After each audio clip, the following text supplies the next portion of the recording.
Good evening, sir. Ito yung project scenario ko, probability-based course recommendation system in C++. Yung layunin nito, sir, para magbigay ng recommendation sa mga incoming college student to choose their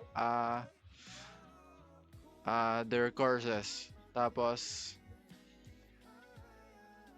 project description. The course recommendation system will use probability-based approach to suggest course to student. Yung nga po sabi ko kanina, para magsasuggest siya ng mga course para sa mga incoming college.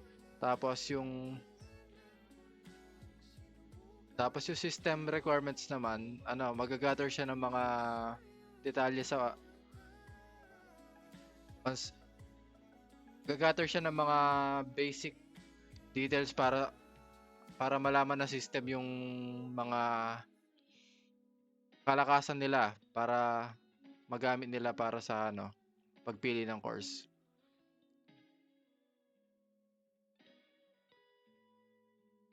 Yung mga benefits naman sir.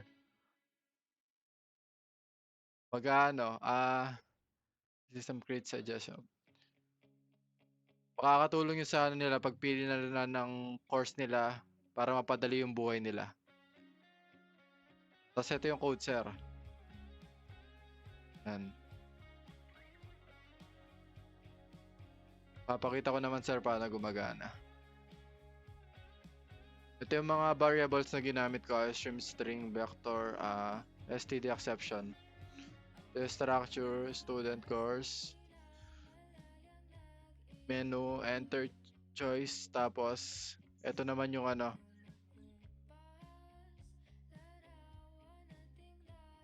ito yung mga courses kung saan sila pwedeng pumasok pag halimbawa malakas sila sa technology, tapos pinili nila yung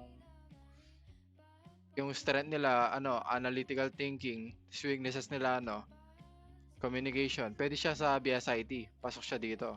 Kaya yung programming, problem solving, BSIT yon. Tapos yung leadership, marketing, BSBA naman. Public speaking, creativity, BSCD. Ito naman yung paano nagra-run yung code. Pag ni-run mo, enter mo yung pangalan mo. Halimbawa, Loren.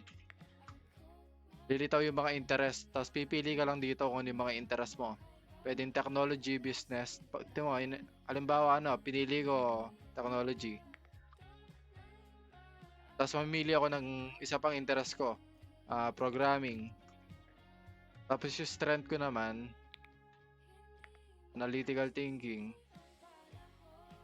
Tapos, problem solving.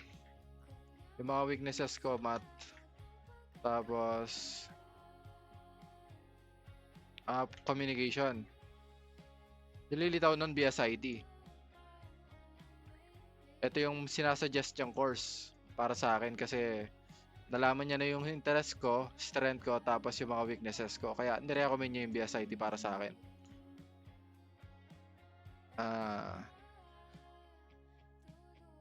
Kung iba naman, ganito yung lalabas. Kung sa education ako, pipiliin ko yung 3. Yung interest ko, education. Tapos, 6, teaching. Tapos, strength ko, public speaking. Tapos, leadership. Yung weaknesses ko is math pa rin. Time management, teamwork, communication, writing, focus. Time management na lang. Ayan. Ito yung mga nirecommend niya sa akin. Pwede ako sa BSBA, pwede ako sa BSED. Ganun lang, sir.